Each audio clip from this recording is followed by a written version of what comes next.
Hello my friends, welcome to SE Reloaded Part 3. If you've not seen my Part 1 and Part 2 videos, please watch those now so this video will make a lot more sense. I'm going to dispense with a fancy intro like I normally do and just jump right into it. This is the SE Reloaded board. Mine is version 1.5, and as of today, June 2022, that is not the newest version. The newest version as of today, the making of this video, is version 1.5 B. Now the B signifies a hardware fix. That is not in my board. So Kai was telling me that this chip here, which is marked U5D, also known as the SCC, which is over here on the Bowmark schematic, all of this is the SCC chip, which is this here. The problem lies with pins 7, 8, and 9. As you can see on the schematic, they're all three connected to each other, which in turn is connected to this white triangle, which means plus 5 volts. And the problem is that 9 is connected to 5 on my board revision, but 7 and 8 are not. And I can confirm that with my digital multimeter set to beeper mode or continuity check mode. Put the red probe here on the plus side of this topmost axial capacitor. And I'm going to use my black probe to probe the pins and show you what happens. Pins 1, 2, 3, 4, 5, 6. Now those pins shouldn't be connected, and that's okay, but 7, it's not beeping, which means it's not connected. That's a problem. 8, it's not beeping. It's a problem. 9, it's beeping. Okay, so we know that 9 is connected to plus 5 volts, and that's good because all we need to do is flip the board over and bridge with solder 7, 8, and 9 together, and that's the fix. Now, if you buy from MacUfX, you're going to get a 1.5B, the newest version board, in which you do not need to do what I'm going to show you right now. But I would still suggest that because we know that this is a problem on some board revisions like version 1.5, use your meter, set it to continuity check, and do the same check that I'm doing, and make sure that when you touch 7, 8, and 9, all three beep. And if they don't, then you're going to have to do what I'm going to show you now. And by the way, if you try to boot this board with the condition it's in now, System 6 will apparently boot according to what Kai said, but System 7 will freeze on startup. And it's not going to damage anything, but you would need to bridge these 3 pins like I'm going to show you now to solve the problem. Alright, so here's the back of the board, and to help orient you, this is the BBU chip, and this is the SCC. Now I've left the positive probe connected, and I'm going to probe here with just to prove to you that we've got the right pins. It should beep when I get to pin 9, so this is pin 1, 2, 3, 4, 5, 6, 7, which is one of the ones we need to bridge. 8, also 1, and it's beeping. So that's pin 9, so I need to bridge these 3 with solder. Okay, I've changed my mind. Once again, that's pin 9, 8, 7, so I need to bridge these 3.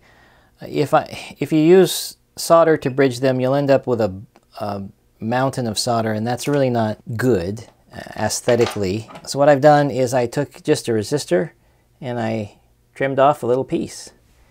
And I'm going to use this as my bridge wire to connect these 3 together with solder.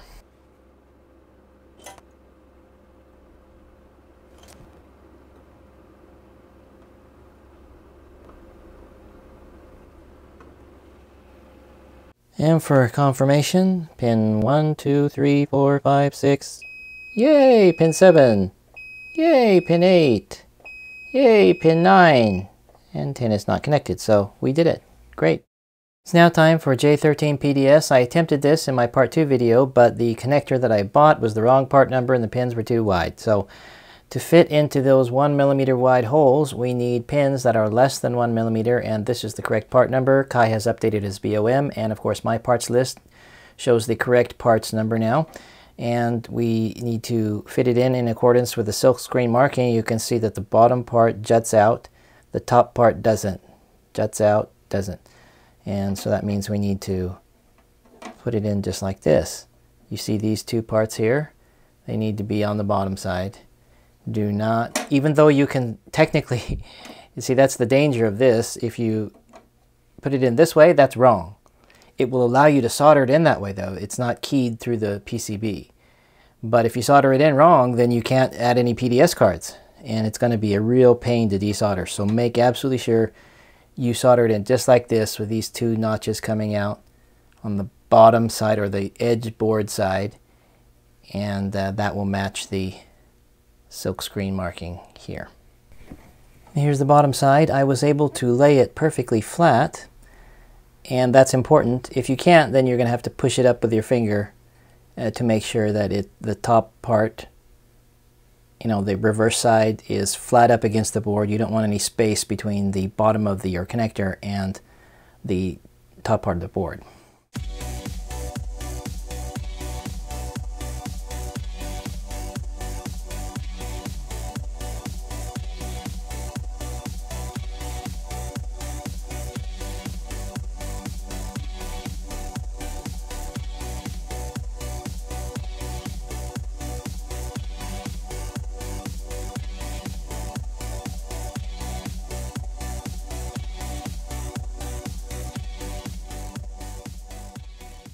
As you can see, this is the SE Reloaded board. This is the stock board.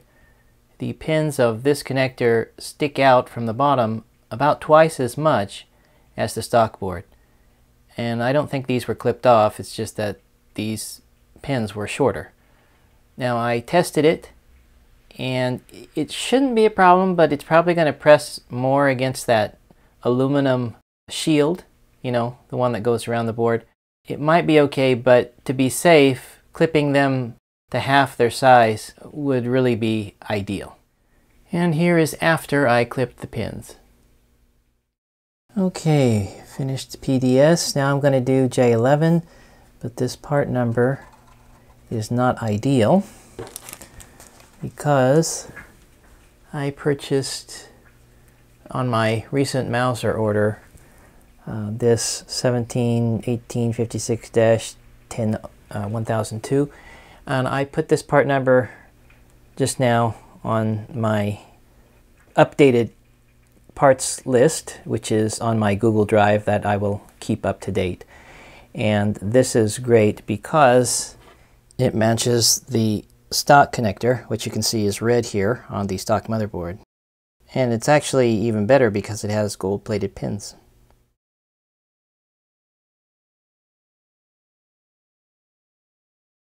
And to hold it down, I'm obviously not going to use my fingers. So I'm going to put a pin on top and push with my finger on the pin so I won't get burned. The pins don't stick out much, but it's just barely enough to solder down. Okay, so now I'm going to go back and do J5, my internal SCSI, because that arrived from Mauser, the correct part. And here it is, 2.54 millimeter pitch and gold-plated pins as well.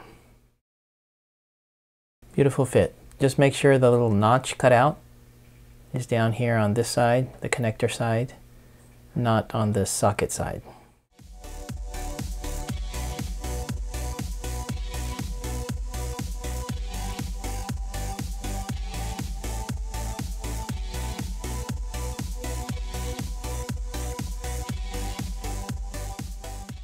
And after soldering, all the pins are fine, but in retrospect I should have put in a SCSI cable.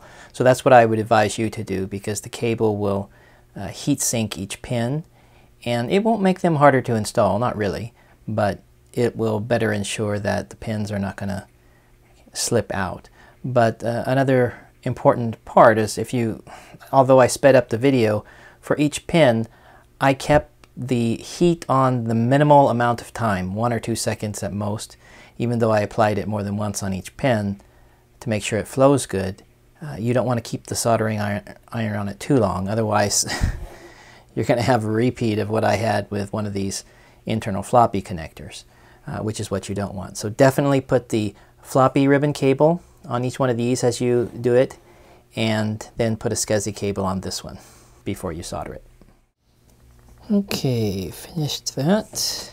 And next I'm going to do Y1, which is the crystal. Now here is the stock crystal. If yours is not damaged, then go ahead and use this. And the reason why is because when I was searching on Mauser, the frequency, 32.768 kilohertz, is the same for those type of canned parts. They look physically the same, but the ESR is different. All the other specs were the same. So for this part number here, The ESR is 35 kilo ohms, and I also found another one that it was 50 kilo ohms. Now, it really depends upon the real-time clock chip specs, but I don't have a datasheet for that. This is an Apple real-time clock chip, so I'm not sure which is which, but I showed both to Kai, and he decided to put this part number ending in BULK on his BOM. So I'm going to use this one, and then just see if the clock works. Most likely it could accept 35 kilo ohms or 50 kilo ohms, but that's just based upon some of the things I'm reading on the internet in general terms. But I'm really not sure, and that's why when in doubt, if you've got a good stock crystal, then using that is a bulletproof way. But if you need to buy a crystal for any reason, then probably getting this one or this one would be a good idea. But I'm going to solder in the 50 kilo ohm version, and don't allow yourself to think in terms of capacitors, because usually lower ESR is better for capacitors, but this is something totally different, so you can't apply the same logic to this. And when I test, if the clock goes crazy, then I know that it doesn't like this ESR crystal. Now, crystals are not polarized, so it doesn't matter if you reverse it. It doesn't matter at all. So I'm just going to choose this mounting method because it's etched on top what the frequency is. And this is how it looks on the stock board, so it's not quite laid flat, and that's how I'll solder in the replacement, like this.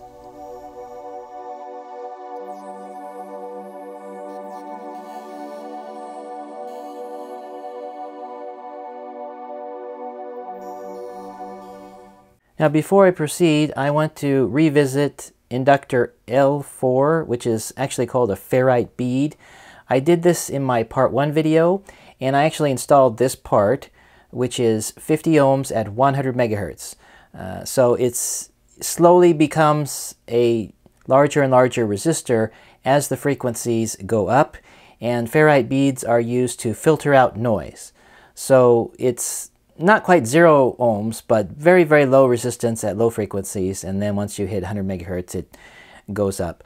But one thing I found was that the length is less than the stock ferrite bead, and since I had a recent Mauser order, I decided to order one that matches the length of the stock ferrite bead, and that's what this one is, and it is 90 ohms at 100 megahertz. So the difference between 50 ohms and 90 may not seem like a lot, but this 90 ohm version will filter out noise better than the 50 ohm version.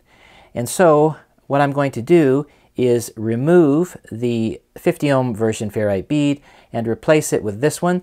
As far as I know, most of you have not been buying parts as you've been watching my videos, so you're not going to have any kind of trouble with this. Basically, what you're going to see on my parts list as of now is only this 90 ohm version. And so when you ultimately buy parts from Mauser, you will get the correct version, and then you can just ignore the L4 installation in my part 1 video. So I'm going to desolder this now and replace it with this 90 ohm version.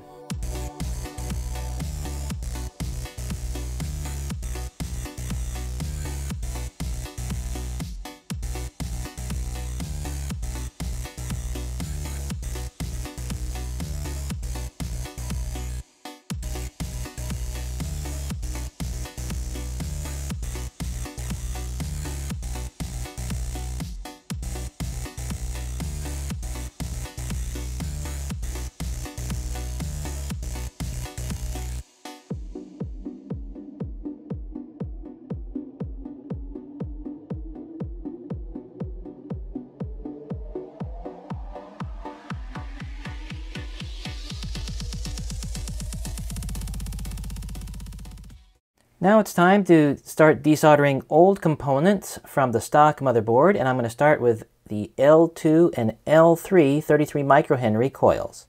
I'm going to try this by adding a little flux. Then I'm going to set my hot air station 959D to a flow of 5. I'm not sure if that is going to be best, and then take it off, which will allow it to heat up. I set it to heat up to 400 degrees, and that should be enough So once it hits 400, then I will try the desoldering.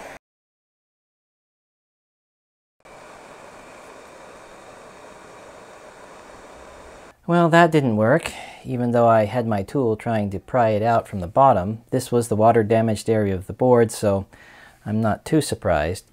What I will try is putting some fresh solder on these points. See if that does some good. What do you know? It made it drop right out. Wow, that was easy. But heating the board was probably a good idea. The hot air station allowed me to do that. And here's what they look like. I'm not sure if the green core is ferrite or iron powder. Maybe iron powder. And it's about 13 millimeters. I measured it on the outside, and it's about 7 millimeters diameter on the inside and about 5 millimeters in height, excluding the plastic base. On the bottom we can see the manufacturer name TEKNOAXE and the part number 1560024C. Because of the water damage, I can see a very tiny bit of redness over here, which is clearly rust, so it's compromised this part a little bit. And from this angle you can see the tiny amount of rust a little bit better. We can also see on the top side of the coil some discoloration. These darker wires should be copper color. This is enameled wire, which means it's a very, very thin, transparent coating on each wire, so even if they touch, they're not going to short out against each other, but clearly the enamel has been compromised in various places, which is not good, but that's not something that I can readily repair, so hopefully it will still function properly. And here's the other coil where we can see the darker, discolored and oxidized wires on the first couple loops. Checking one of the coils with my DE5000 meter shows it to be 25 microhenries with a Q of 7.31 and an ESR of 20 milliohms. 82 degrees is the angle and .136 is the dissipation factor. The second coil shows only 21.9 microhenries, a Q of 6.31, also 20 milliohms ESR, 80.9 is the angle, and .158 is the dissipation factor. So I'm going to put these on the new board in the same way they were on the old. This particular one was up top, and this one was down below. It shouldn't matter, they both should be the same value, but again I measured them to be different, so I'm going to keep them the way they were on the original board. And when I solder them in, I'm going to put a little something over the top so it won't burn my hand, so I can push down and keep them level.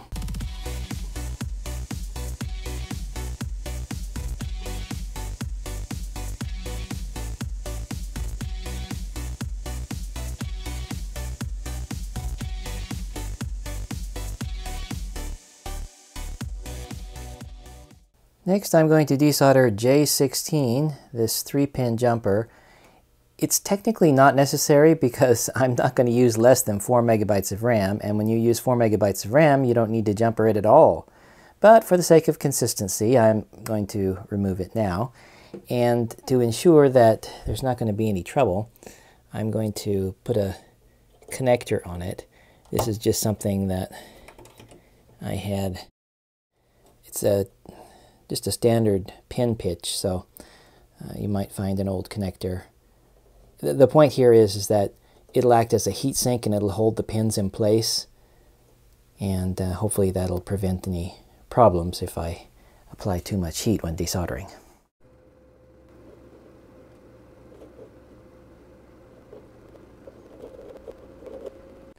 Well, we'll try some flux. Alright, I got it suspended higher and I'm going to pull harder.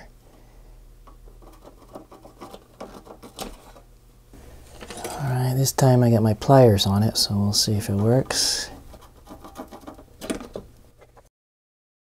Yay! And because there was already solder on them, it was a nice tight fit, so I don't have to press down on it on the other side.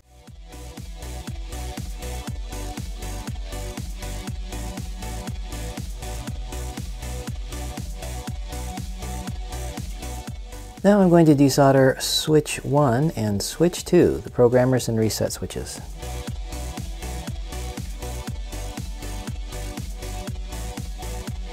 Alright, with a little solder on it, I'm going to pull down on it.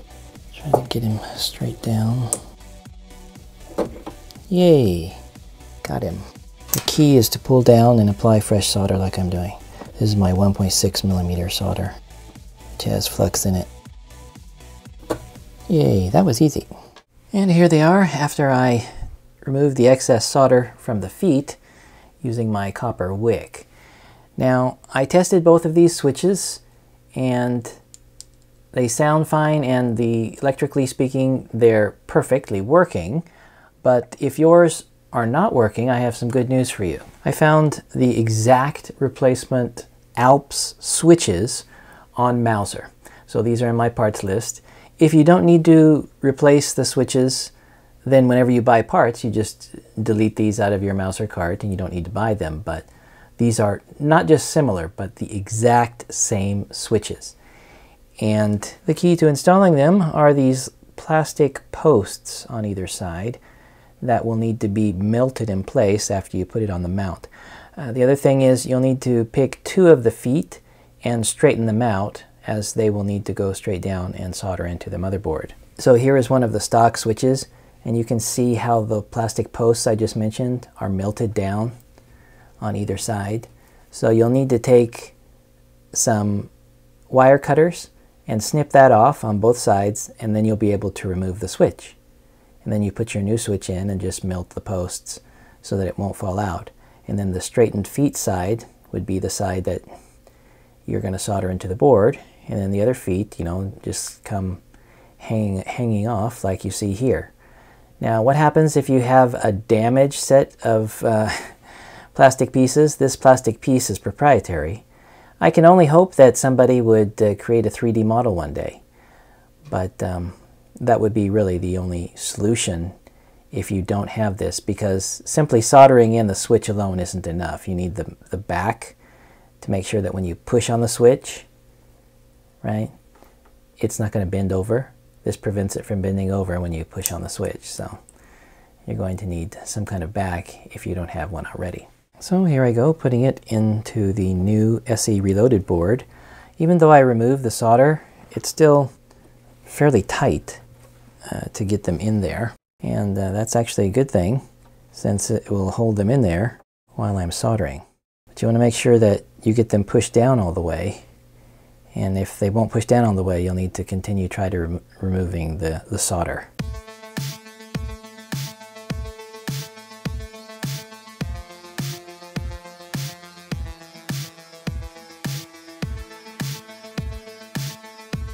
Now I'm going to try to desolder this long metal bar, which probably won't be much fun, but let's give it a try.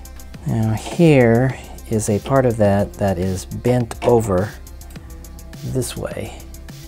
So it's rusted and I'm worried I might break it off, but I need to bend it straight again in order to get the thing out.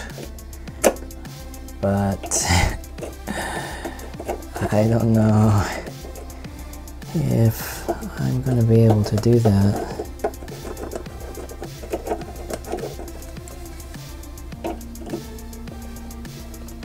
Because it's kind of soldered in that position. And when applying solder on it and bending, I don't know. Yeah, it's kind of soldered into that position. So I'll put a little flux on it and use my hot air station set to 400 degrees.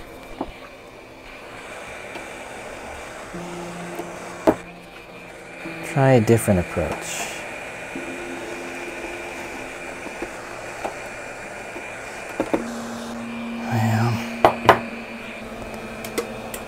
Try applying fresh solder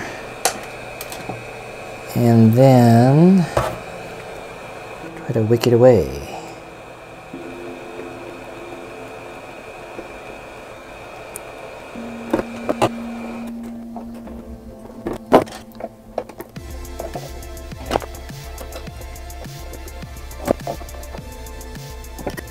And then over here we have another bent one.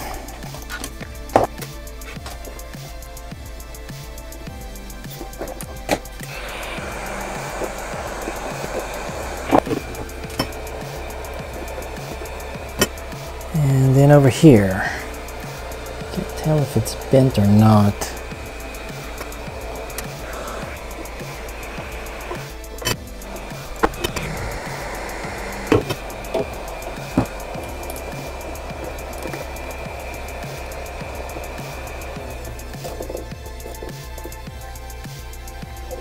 Now we have here and here.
Hey! And here is the extent of the rust on the motherboard side, and then on the connector side. And here's my rust removal setup. I have no experience whatsoever in removing rust. I'm an electrical engineer, not a metal worker, but I'm going to give it a try. I purchased this CRC brand rust remover, which is a phosphoric acid based remover. It's sold under the Cure brand here in Japan. Again, I've never tried it before, but it just says that if it's a ferrous-based metal that's rusted, use it at full strength and do not dilute it with water. Now, what is ferrous? It just means iron. What is iron? Well, iron or steel, because steel has iron in it. I have no idea what this bracket is. I'm just going to assume it's steel. Okay, and that means I'm not going to dilute it with water. I'm just going to use it full strength. This is only 420 milliliters. I probably should have bought two, but it's kind of, you know, it's not so cheap. I just wanted to see if I could get by with this, so I put it into this 2-liter bottle here. You've probably seen this in another one of my videos in the past. I cut off the top, and I used this in the past to de-yellow some plastics. So this will be a vent at the top. You know, it's a chemical reaction, right? And so that will let air out just fine. Probably need to prop it up on a rock in order to get it fully submerged. So I'll figure that out once I get outside. Yes, I'm going to do it outside and not indoors. This little guy is baking soda, the Japanese version of it, and this is to neutralize an acid. Now, I couldn't find any good information on disposal of this stuff. Again, phosphoric acid here, but this baking soda is a base and it will neutralize it. How much I should put in and at what rate, I don't really know, so I'm going to have to kind of wing it once this rust remover does its job. Now, this says I'm supposed to do it between 30 minutes to an hour, so I'm just going to set a timer and do it for an hour. I've got some rubber gloves. These are pink because they're my wife's. They're not especially thin or thick, but hopefully they'll provide enough protection for my skin. And then I have some eyewear protection, so I'm going to get started doing it this way. Okay, here we go. I apologize for the road noise, folks. Nothing I can do about that. So, I got it propped up here on an angle. Well, it's got a secondary cap on it.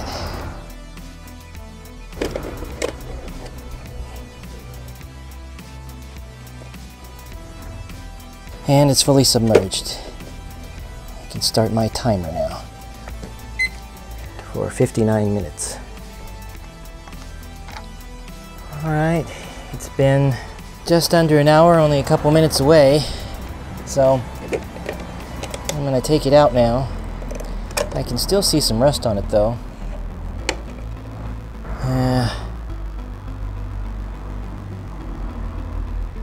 There's rust on it.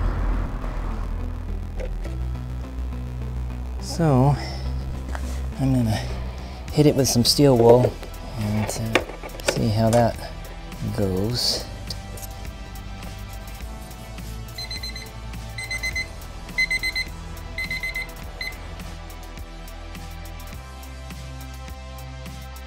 Smells pretty bad.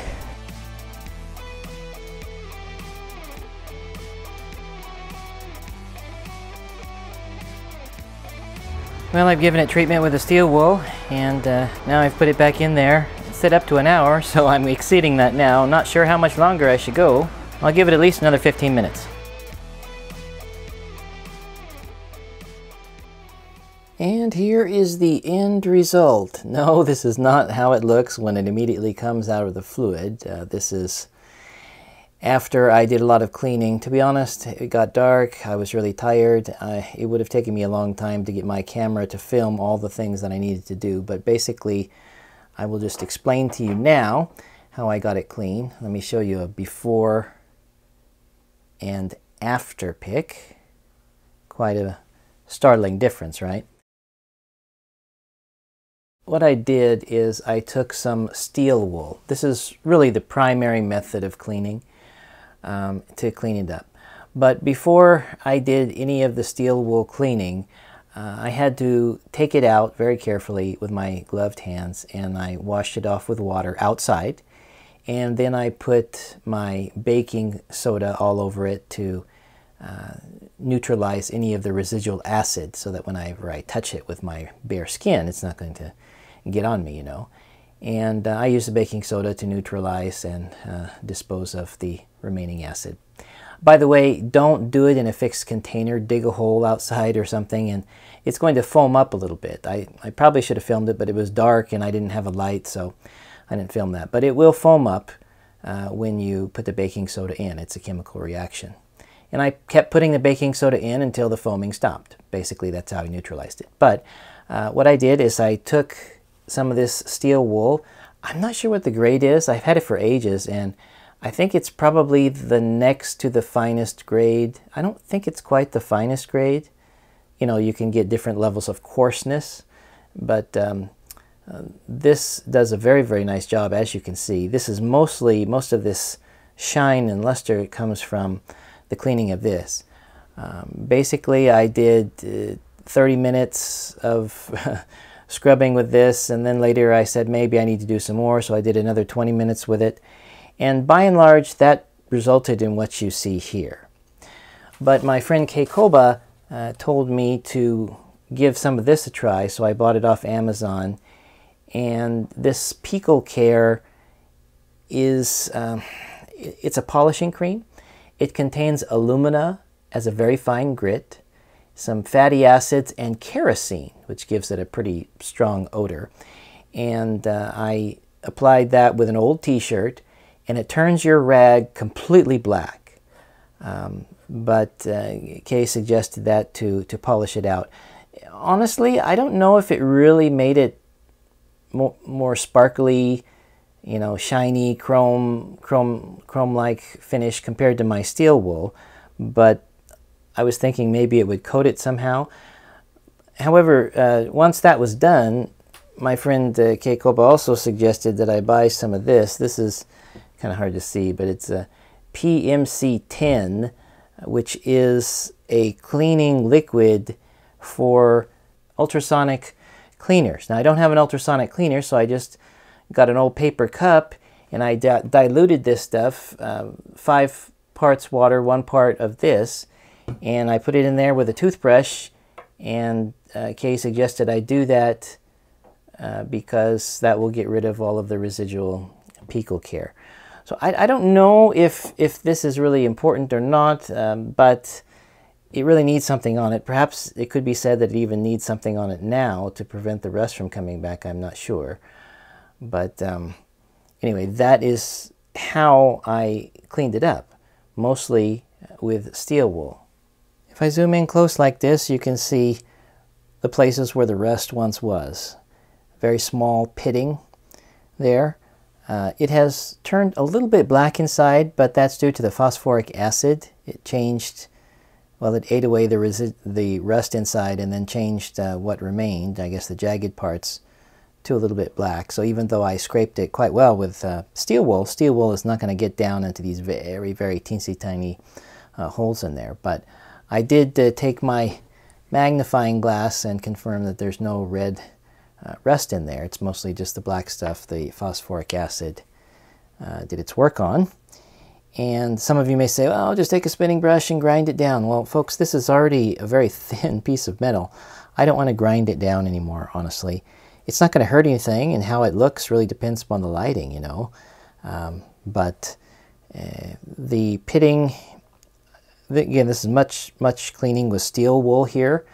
And the pitting, some of it's black. I had removed most of it, but when I added the Pickle Care cream, I guess it was the kerosene that changed some of it to black again, and I just couldn't get that removed. But that's what rust does, folks. I mean, if you leave the rust on there for a long time, it'll eventually just eat it all. And so the pitting really can't be helped. And again, this isn't too noticeable. Plus, all of these areas are going to be the side with the closest to the circuit board, where you're not going to really see anything because of all the components anyway, the connectors and so on. So I don't see it as a big problem. If I flip it over here, there was rust, of course. This is where one of the connectors goes in there. So you can see it's also pitted here too. It looks more black in this lighting, and if you turn it up, then you can hardly see it. So I thought about different ways to protect it more. Some people suggested nickel plating.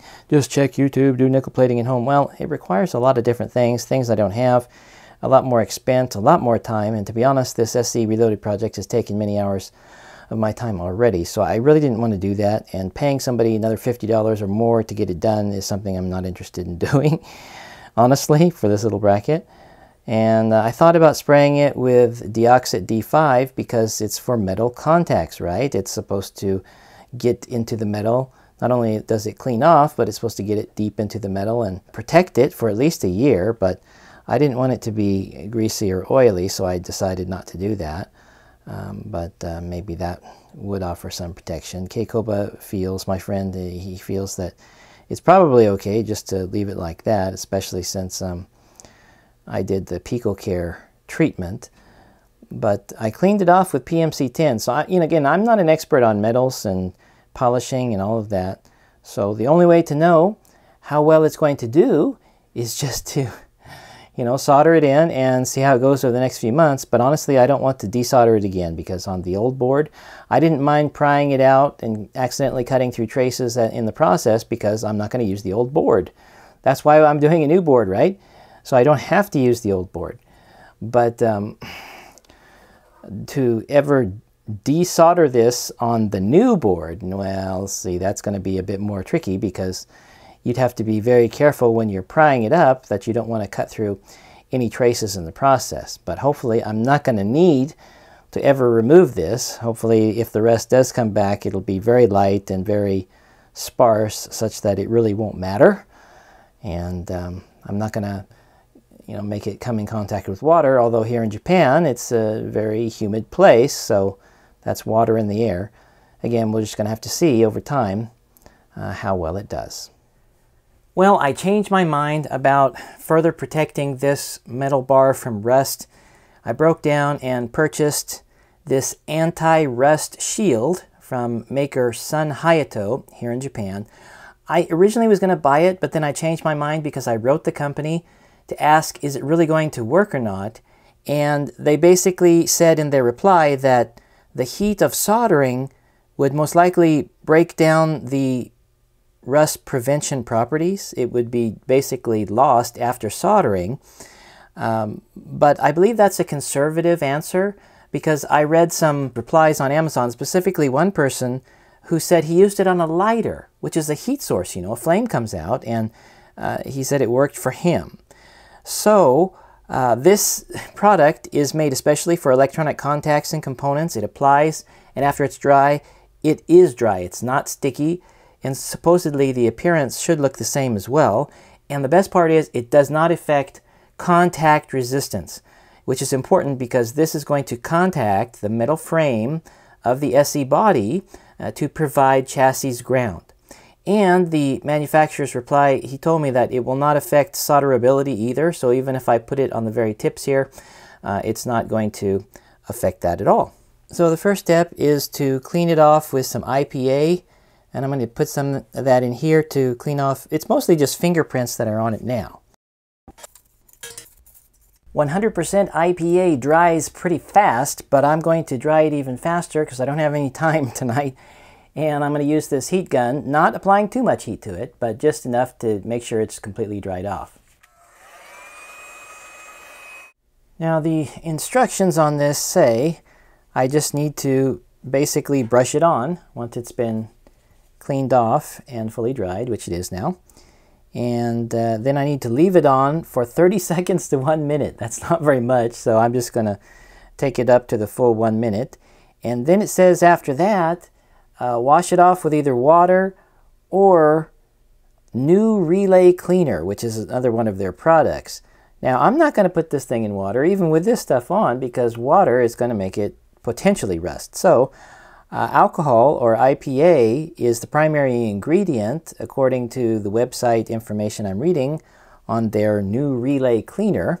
And even one person, or actually two people on the Amazon commented the same, and they tried it and didn't have a problem. So, also the email from the company said solvents will not affect the anti-rust or the rust prevention features of this product.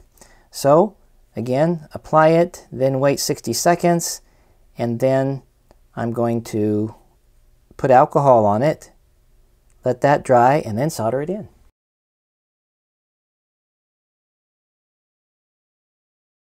Okay, well, I applied it all around, even on the edges, and it was really hard to see because it seems to dry fairly quickly, and honestly, it still is sparkly and is shiny, and you can't tell any difference. It didn't become a matte color at all.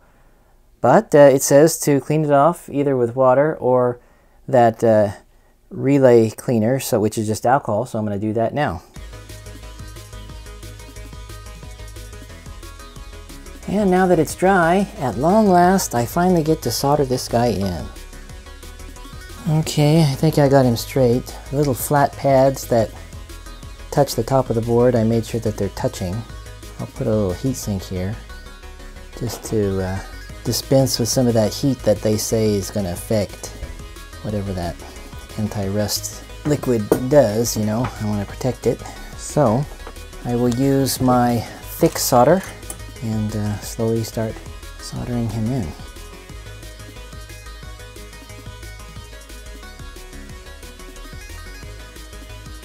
So the feet I was telling you about are here, and here are the tabs. I want to make sure that those are touching the top of the board, and that's how I assess whether it's straight or not.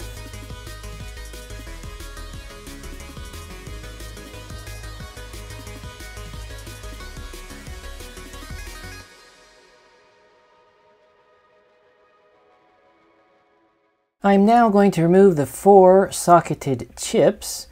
This one is probably going to be the most troublesome for you. I originally purchased this chip extractor, a PLCC, but like I said before, it ended up scratching the chip because it just doesn't sink down in there all the way. So I ended up having to use this little test light probe, and it's great. It's shaped like a toothpick, but it's metal, so I could just pry it up from both sides and take out the chip that way. Now for these 3 chips, you have 3 options. You can use your El Cheapo chip extractor, which really is a bit kind of narrow for these. Or you can use a more professional tool like this Engineer SS-08 IC extractor, made in Japan, not China. And it includes some very nice little talons, fangs, whatever you wish to call them. They're wide and they're deep, so it gets in under there much better than the El Cheapo chip extractor. And it locks in place with this little screw lock. So you basically just slide it under the chip and then press in. And you want to make sure that you don't have any, see, it kind of pops out, so you have to push it in before you lock it pretty good. That's the only downside to it. It's not so easy to get it maximized, but push it in. And that's pretty tight, stands up on its own. And then it's just a matter of, if you can pull it straight up, go ahead. You can rock it a little bit, but the chip just pulls right out. And we rinse and repeat for the other chips.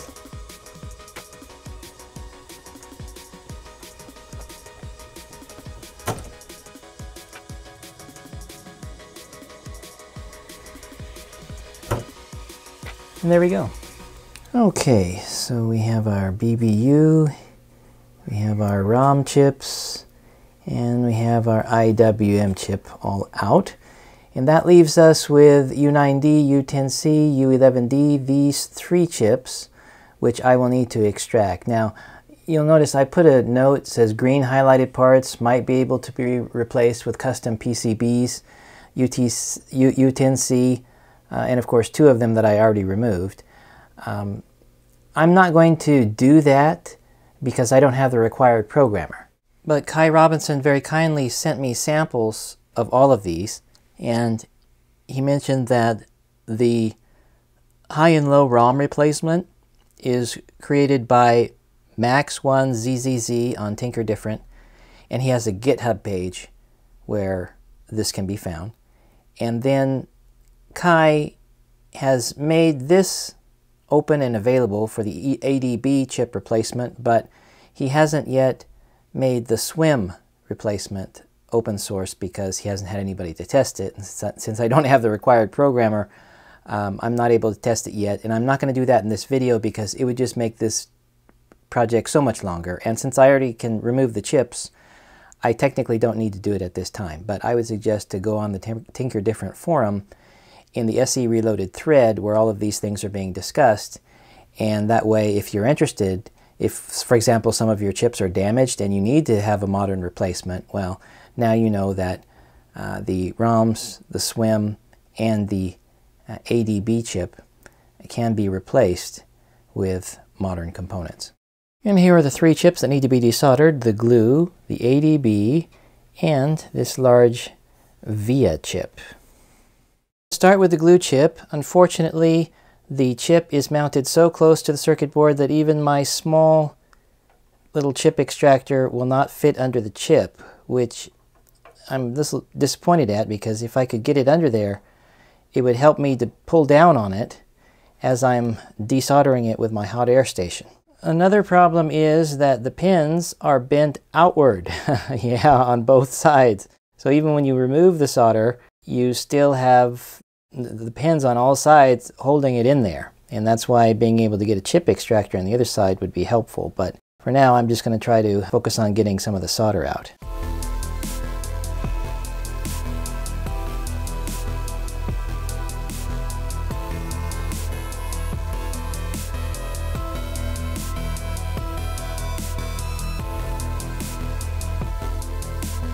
I'll try to apply some fresh solder.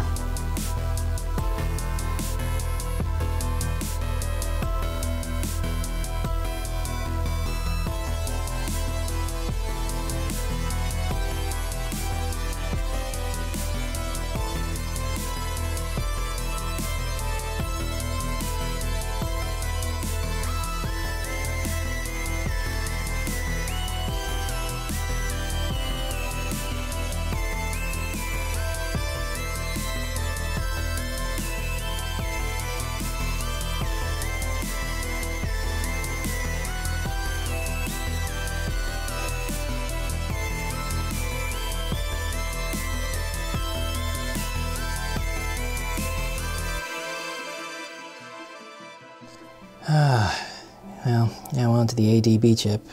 It's scary the amount of heat I'm having to put on these chips. Hopefully it's okay.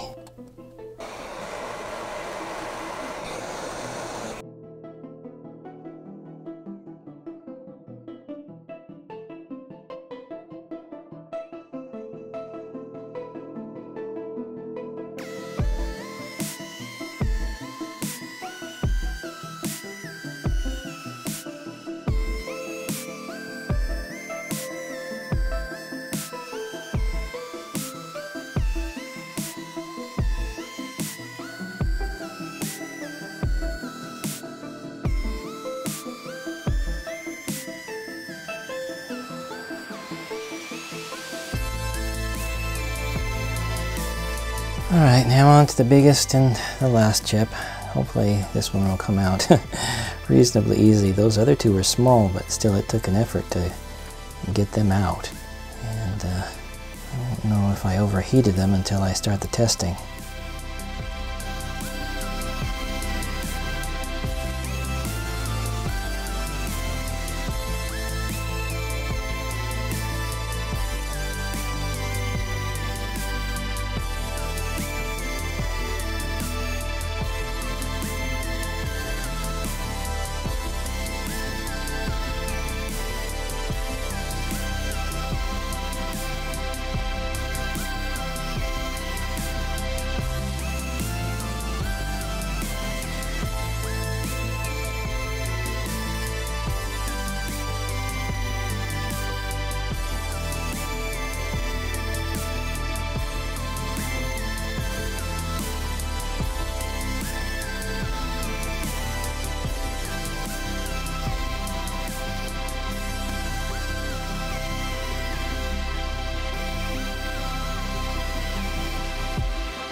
It's now time for me to clean the flux off of these three chips with my 100% ISO alcohol. I'm also going to scrub these other chips that don't have flux on them because they're in need of some cleaning.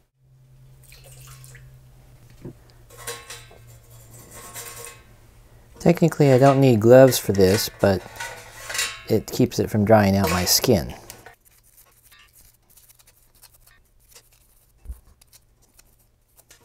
Okay, now that my chips are sparkly clean, I can go down the list, but as I was looking at my list, I realized, hey, wait a minute, I put this VIA chip into the chips to remove category, but in fact, I have U11D that I purchased from Mouser. I purchased two of them, in fact, so I didn't have to spend all that time and effort desoldering it. Well, so the part number here is the Mouser part number. And I'll put the Apple part number here for you. But basically, I'm going to edit my document such that this will go down here. And if you buy it, you will not need to desolder it. Okay. Well, at least my video serves to show how you can use a hot air station to desolder the larger chips.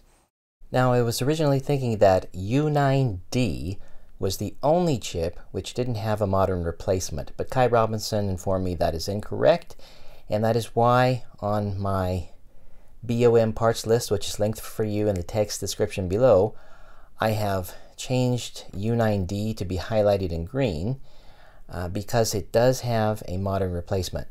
And down below I have put a detailed note for you that says Kai has a JED file on his GitHub page, which you can download, and then you can program that to a ATF16V8B chip, which is available on Mouser, and that can be programmed with TL8662+ programmer, which is something I don't have, so I can't do that for you. But basically, you need that programmer and then the associated software, which will give you a drop-in replacement for the glue chip. So yes, it too has a modern equivalent, although the total cost, you know, is a little bit expensive if you don't already have the programmer.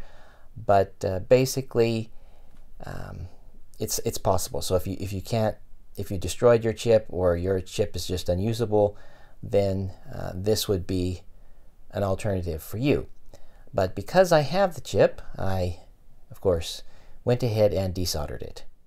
So that chip is the chip we have here. And then U10C, I haven't tested, again, I don't have the programmer yet, and maybe I'll do that in my next video, part 4, but for this video I'm not going to do any testing of that replacement board. I have the chip now, the ADB chip, and so I can check mark that. And then of course the VIA, you know, that's this one here, but I already have two brand new ones from Mouser. And then the BBU, I've already removed that. And then we have the high and low ROM chips, which are here. I've already removed those. And then we have the IWM, which is this chip.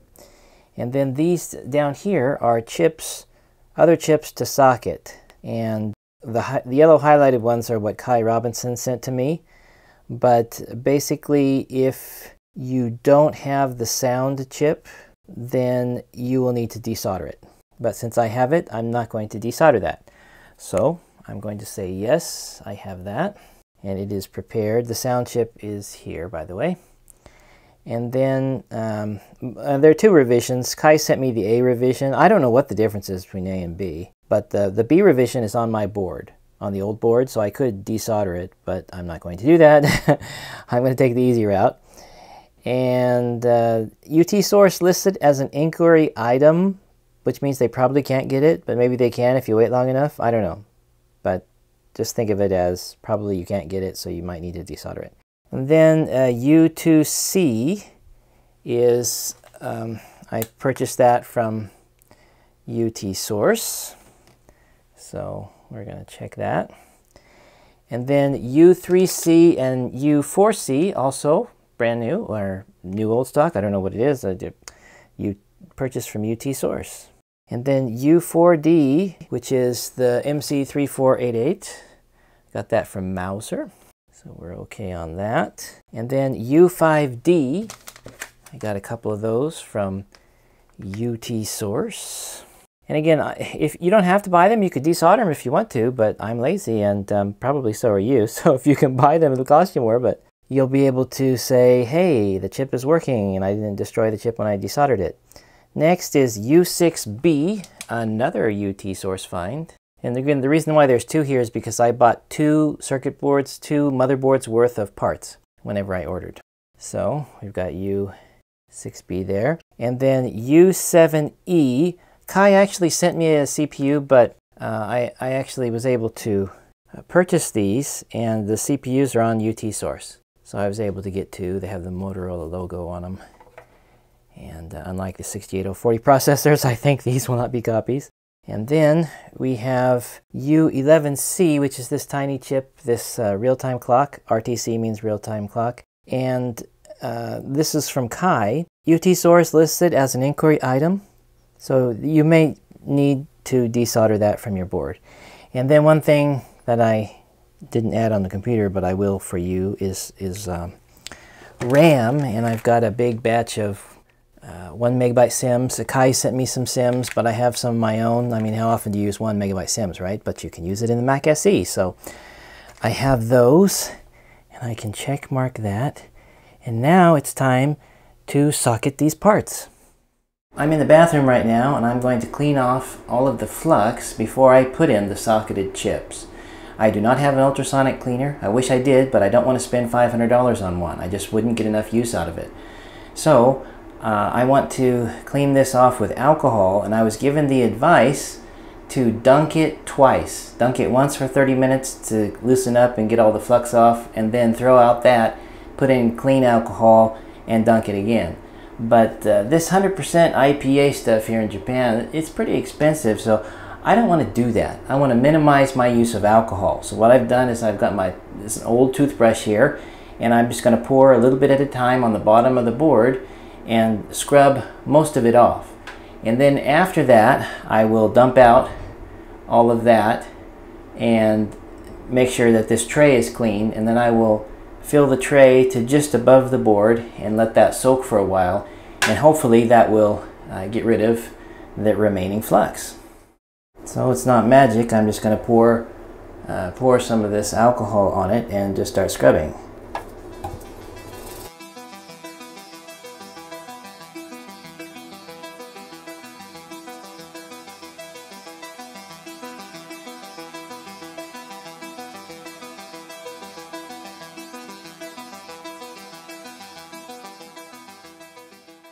Okay, it's submerged.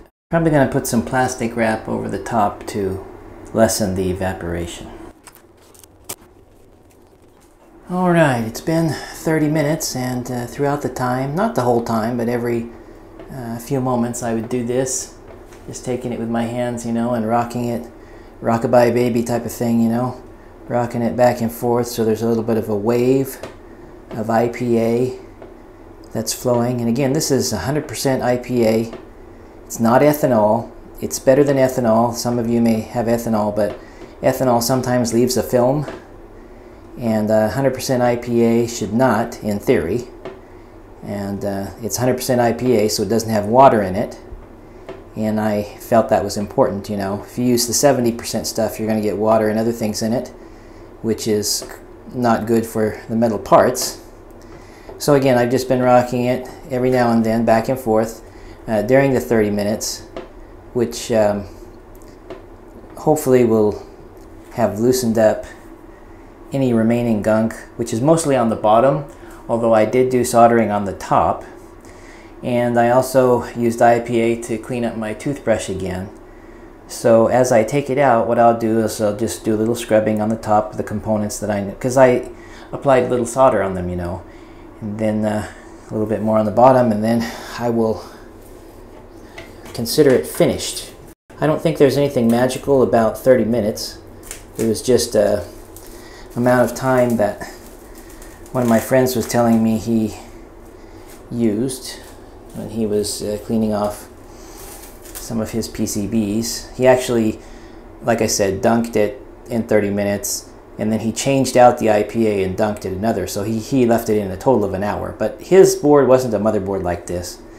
I'm not really sure how good it is to leave the electrolytic capacitors in there. These should be fairly sealed, so I don't think there's any problem. But anyway, I'll take off the plastic wrap and just do a little basic scrubbing here.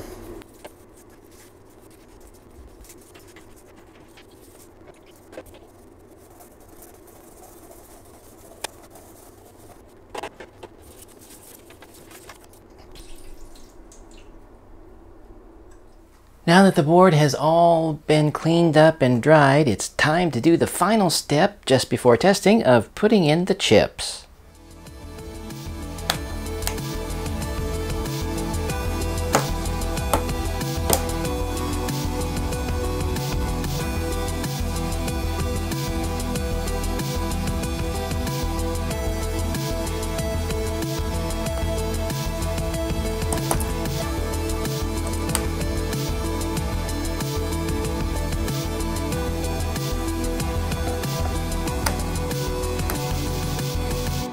U11D comes in this dry pouch, but since we're going to put it in a socket and not solder it, then none of this matters. But it's pretty sensitive if you do solder it in, and it tells you that you need to bake the parts if, you know, this little color sheet isn't the way it's supposed to be. But again, this only applies if you're soldering it in.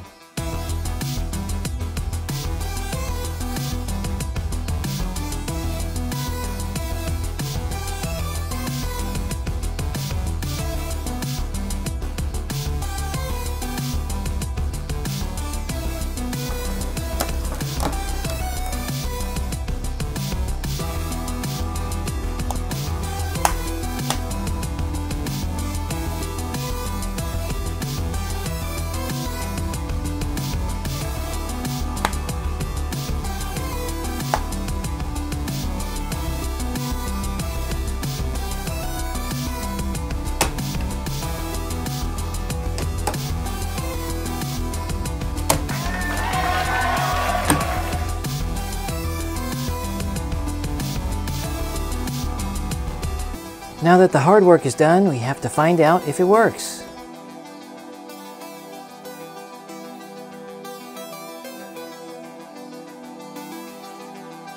One, two, three.